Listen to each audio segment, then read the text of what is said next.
안녕하십니까. 저는 만 28세 박종현이라고 합니다. 현재 3대 중량은 스쿼트 192.5, 벤치프레스 155, 데드 220으로 총 562.5고요.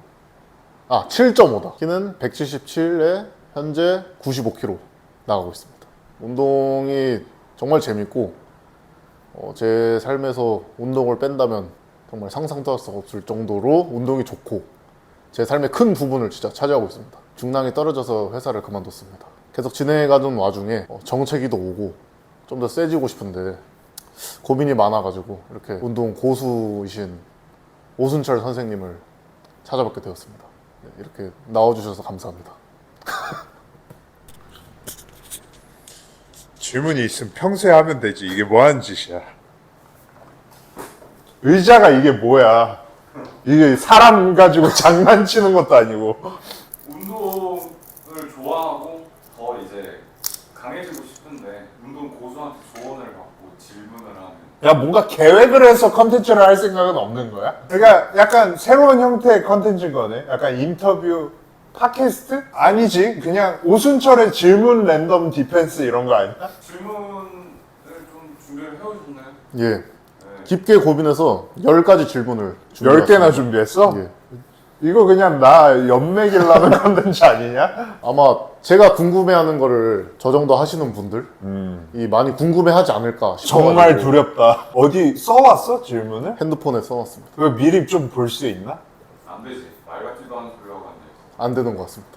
한 5분에서 10분 정도 리밋 걸고 랜덤 디펜스 진짜 한번 해보자고. 제가 먼저 사전 정보를 알려드리면 저는 지금 벤치프레스를 탑세트로 훈련하고 있고 최근에 135번 탑세트를 성공을 했고 데드는 5 곱하기 3으로 177.5를 최근에 성공했습니다.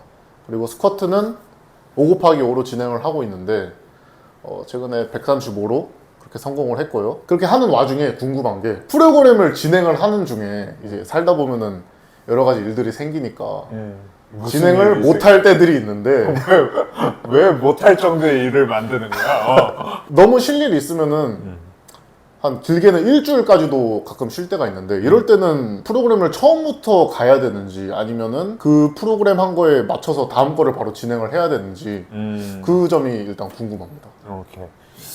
우선 질문을 듣고 이제 든 생각이 두 가지인 게 쉴 때 전화해서 물어봤으면 되는데 이딴 자리를 만들어서 물어보는 거에 대한 상당한 유감이 있고요. 그리고 두 번째로는 운동 중량이 떨어져갖고 회사까지 그만둔 놈이 도대체 무슨 일 때문에 일주일씩 운동을 쉬는지 잘 모르겠어요. 종목과 종목 사이에 일주일 정도의 텀이 있다라는 거죠. 운동 한번 하고 일주일 생으로 쉰다는 건 아니고. 예, 맞습니다. 네, 그죠. 예. 제 생각에는 만약에 어쩌다가 한 번 쉰 거라면 컨디션을 봐가면서 기존에 하던 훈련을 이어가는 게 좋다라고 생각을 하고요. 지속적으로 일주일씩 텀이 생기는 거라면 훈련의 내용, 구성을 바꿔야 된다라고 생각을 해요. 어느 정도 일주일에 한 종목당 2번에서 3번의 빈도가 이제 들어가 있고 그렇게 했을 때는 사실 피로도 관리가 좀 돼야겠지만 사정상 그런 게 좀 안 된다면 사실 한 번 할 때 조금 강도 있게 빡세게 RP에 의존하기보다는 일주일 정도의 기간을 거쳤을 때 내가 회복이 완전히 될 수 있는 수준으로 강도 높게 훈련을 진행하고 해당 부위, 해당 종목과 유사한 보조 운동들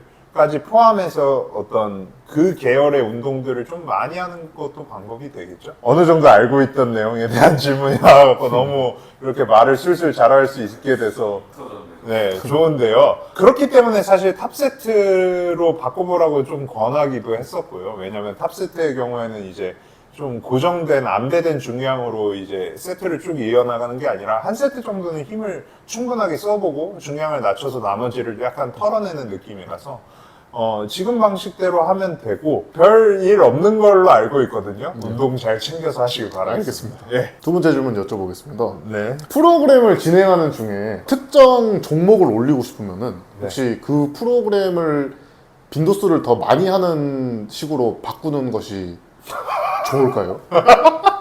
아니, 니네 언제 짜서 이렇게 준비를 잘해온 거야? 자, 특정 종목의 중량을 올리고 싶으면 빈도를 뭐 자주 가져가는 게 좋을지 안 좋을지에 대해서 물어보셨잖아요. 맞습니다. 종목마다 조금 다르다고 생각합니다. 벤치프레스, 스쿼트, 오버헤드 프레스 같은 경우에는 빈도를 좀 작게 가져가도 되고요. 물론 당연히 빈도를 많이 가져갈 때는 그만큼 좀 더 안배해서 RPE 같은 거 신경 써가면서 내 몸의 진짜로 피로도를 봐야 되고, 그 운동에서의 어떤 피로도나 난이도도 중요하지만 운동이 끝나고 나서 다음 세션까지 내 몸이 완전히 회복되는 컨디션을 좀 유심히 보는 게 좋고요. 데드리프트는 빈도가 너무 높지 않은 게 좋다라고 봅니다. 그래서 뭐 예를 들어 일주일에 한 번밖에 운동을 못 한다라고 하면은 데드리프트는 잘 늘 거예요. 네. 데드리프트는 주에 1회 정도 제대로 된 훈련이 사실 좋다라고 생각하고, 빈도를 여러 번 가져간다고 하면 정말 보수적으로 중량을 보는 게 사실 좋다라고 생각을 합니다.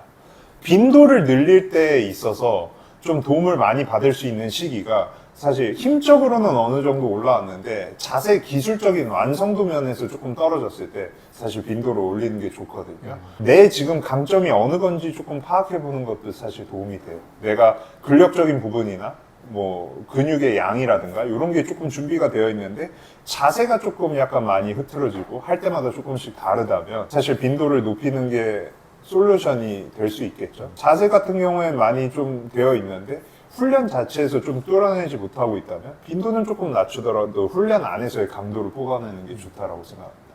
예. 나 대답 너무 잘하는데. 그러니까 전에 답변이 너무 길어요. 지금 10분 지났거든요. 씨발 랜덤으로 질문하는 거 답변하게 만들어 놓고 4대 운동을 진행하다 보면 서로 영향이 가는 것들이 있지 않습니까? 예를 들면 오버헤드 프레스랑 벤치 프레스가 서로 영향을 주고 스쿼트랑 데드가 영향을 준다고 생각을 하는데, 무언가 하나를 먼저 원RM을 체크를 해야 되는데 그럴 때는 어떤 종목을 먼저 재면 좋은지 그게 좀 궁금했습니다. 야, 나 짜증나. 이게 뭐 예를 들어서 스쿼트 데드리프트처럼 하체 운동으로 하나로 묶이고 오버헤드 프레스, 벤치 프레스, 미는 운동을 하나씩 묶였는데, 프로그램 하다 보면 뭐 이렇게 예를 들어 선형적으로 조금 볼륨 줄여나가면서 했을 때 하나가 먼저 끝날 수 있다. 맞습니다. 뭐 이런 거 얘기지. 예. 또는 뭐 어떤 종목에 힘을 실어야 되냐.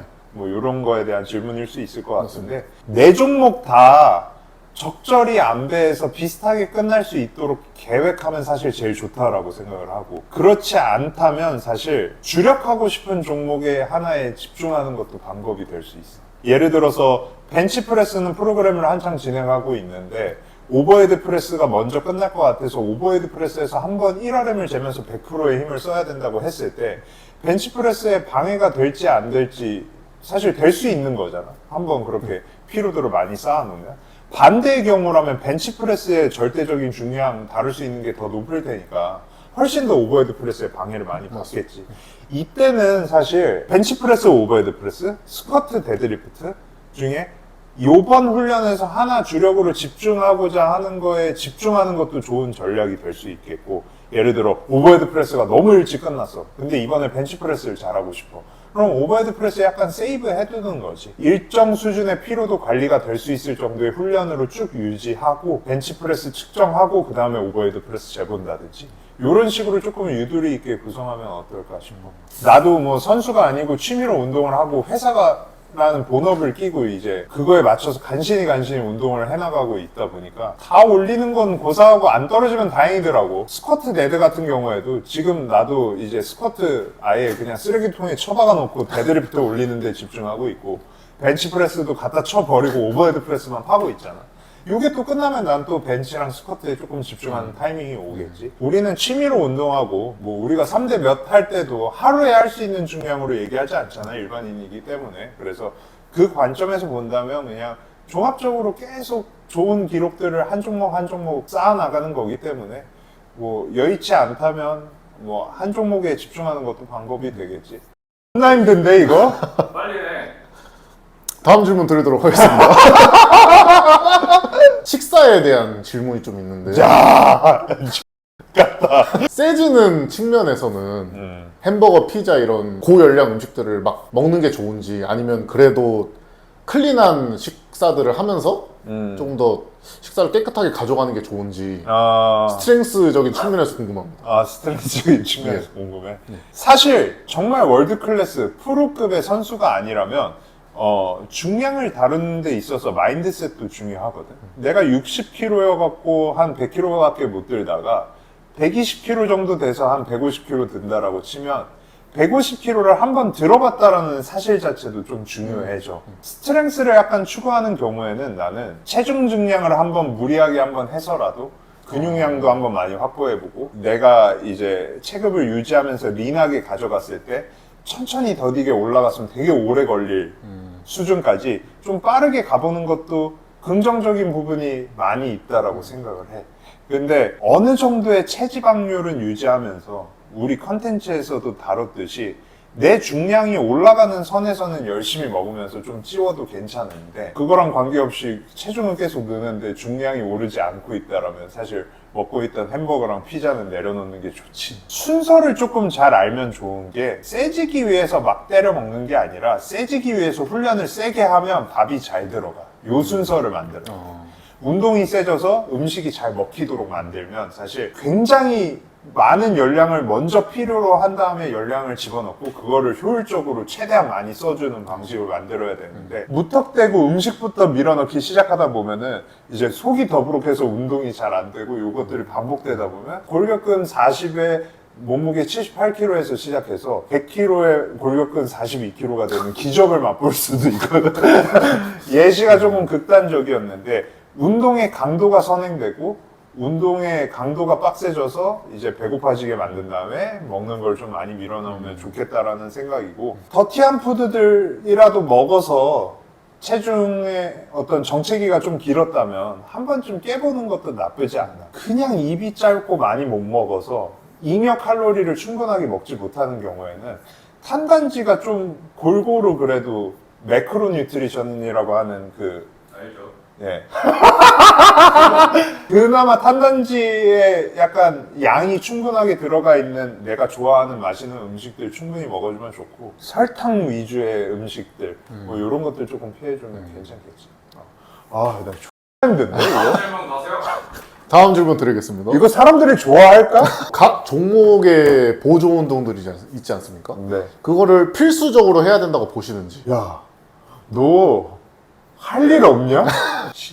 이들 스트렝스 관점에서 맞습니다. 4대 운동을 잘하기 위해서 보조 운동을 언제 시작하면 되냐면 사실 자세가 어느 정도 잡히고 나서 시작하면 된다라고 봐. 이 말인즉슨 뭐냐면 내가 자세가 완벽하게까지는 아니어도 일정 수준 이상 잡히고 나면 그때 내 약점과 강점이 보이거든. 예를 들어 어느 구간에서 내가 힘을 잘 못 쓰고 깔릴 때 어느 이유로 깔리고 어떨 때 힘들어하고 어떤 부분이 약하다라는 게 느껴지면 그때 그 약한 부위를 강화하기 위해서 보조 운동을 채택하기 시작하면 된다라고 생각해. 예를 들어서 왼쪽 어깨가 내가 오버헤드 프레스 할 때 이제 팔꿈치 정렬이 잘 안 맞고 오른쪽 힘이 워낙 강하다 보니까 조금 늦게 올라오는 경향이 좀 있었거든. 나는 그때부터 스탠딩 원암 덤벨 숄더 프레스를 시작을 했어. 그래서 왼쪽과 오른쪽 따로따로 힘쓸 때 뭐 팔꿈치의 각도가 어떻게 다른지 아니면은 뭐 실제로 무게 차이는 얼마나 나는지 내 코어의 정렬이 어떻게 깨지는지 한쪽이 먼저 그러니까 무거워지면 끼울이면서 들게 되니까 뭐 이런 것들을 점검하면서 좀 고쳐나가려고 했거든. 요게 좀 예시가 될 수 있겠지. 그래서 이제 자세가 어느 정도 잡히고 4대 운동 자체에 대한 훈련을 좀 어느 정도 먼저 진행해 놓고 그때 가서 약점과 강점이 좀 나오면 약점 위주로 보조 운동을 짜면 좋을 것 같다라는 생각을 해보고 대답 X나 잘하지? 연계되는 질문이 하나가 더 있는데 그럼 대단하다. 여기까지만 딱 여쭤보겠습니다. 그러면 보조 운동이 제가 이해하기로는 결국 약점 부위를 강화하기 위해서 필수적이라고 보는데 종목마다 어떤 보조 운동을 추천하시고 진행을 하셨는지가 궁금합니다. 컨텐츠 하나인데 이거는.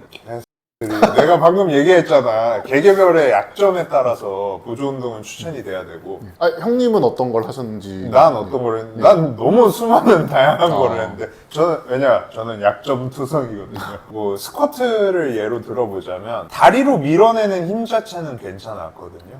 근데 제가 스쿼트에서 어려움을 겪던 게 제가 척추가 좀 안 좋다 보니까 이제 무거워져서 앞으로 쏠리기 시작하면 무조건 깔렸었어요. 예. 그래서 시작했던 게 이제 중량을 다루는 백 익스텐션 운동과 굿모닝 같은 것들을 시작을 했죠.